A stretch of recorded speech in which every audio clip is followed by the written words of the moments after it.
We are joined now by White House Press Secretary Karine Pierre. Good to have you on with us this morning, and a really important morning to do so, Karine. Given the announcement by Vladimir Putin, the escalation, the threats, even threats of going nuclear, saying this is not a bluff, does that change at all President Biden's address to the UN General Assembly that's just hours from now?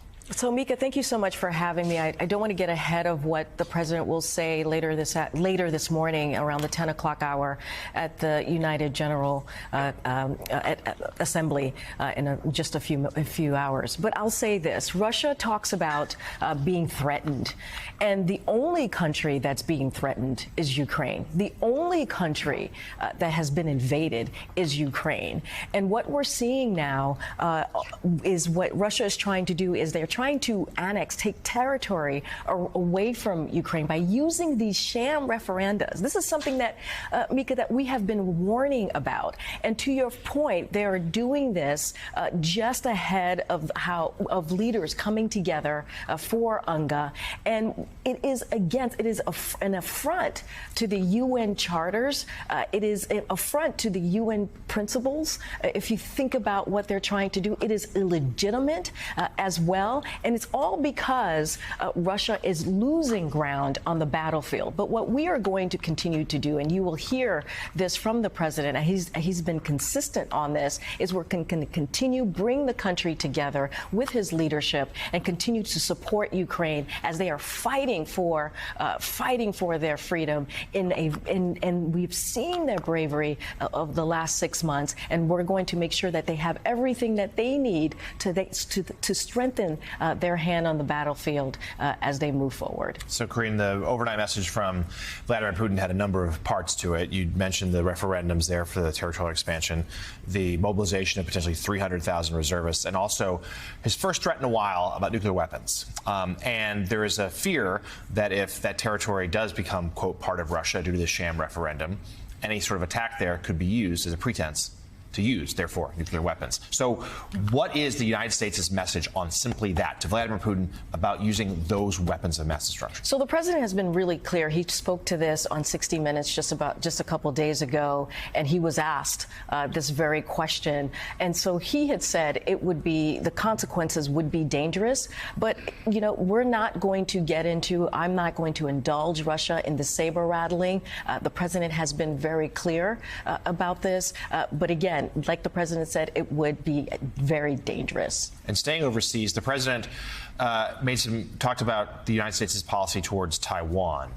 Can you clear up for us? We've heard sort of different statements from him versus others in the administration. Has the U.S. policy on Taiwan changed? So the president was very clear. Even in that interview, he said that has not changed. The one China policy has not changed as it's guided by the Taiwan Relations Act. It stays the same. He was very clear when he was asked about this in Tokyo. He's been very consistent. We had the National Security Advisor, as you know, in the briefing room yesterday, Jake Sullivan, and he also iterated the same. Karine, the president also in the 60 Minutes interview said that the pandemic is over. There's been quite a bit of pushback to that statement by the president. Where is he today on that? So just to step back for a second, what we saw during that interview, 60-minute interview, when he made those comments, he was walking through the Detroit car show, the halls of the Detroit car show, and he was looking around. We have to remember the last time that they had held that event was 3 years ago. Even as we're talking about UNGA, the president's going to speak shortly, as I just mentioned, that hasn't been held in person for about 3 years as well. So we are in a different time. He's been very consistent about that. And the reason why is because we are now prepared. We are now ready. We know how to deal with this pandemic. It is now more manageable. It's not as disruptive as it's been in the prior years. And it is because of what this president has done on day one. If you think about where we were when he walked in, 3,000 people were dying a day. That has come down 90%. You think about schools were closed. Now schools are open. Think about businesses were closed. Now businesses noses are open, and it's because of the work that this administration has done. Now, what he has been very consistent about is that we have to continue to have a front foot on this, so we have the funding, so that we are ahead of this, of any other, as we look at future vaccines and future treatments, we need to make sure that we are ready for that, as we're also leading, as we're talking the backtrack of UNGA, as we're leading globally as well. So staying with the theme of the president's interview the other night, he also said, I'm going to read this to you, who's asked about inflation, and he downplayed the change to the 8.3, went from 8.2 to 8.3. He suggested that too much was being made of that. Senate Minority Leader McConnell responded in kind the next day and said that the president might want to talk to Americans who are trying to survive under his policies before he sits down next TV interview, suggesting the president is out of touch with that cost by trying to downplay that number. Does the president understand how difficult inflation is for so many Americans? Why would he say what he did the other night? So the president, anytime he talks about the economy, he mentions how he understands how hard it is for American people who are sitting around, American families who are sitting around their kitchen table and trying to figure out how they're going to pay their bills every month. That is why we have done the work that we have on gas prices.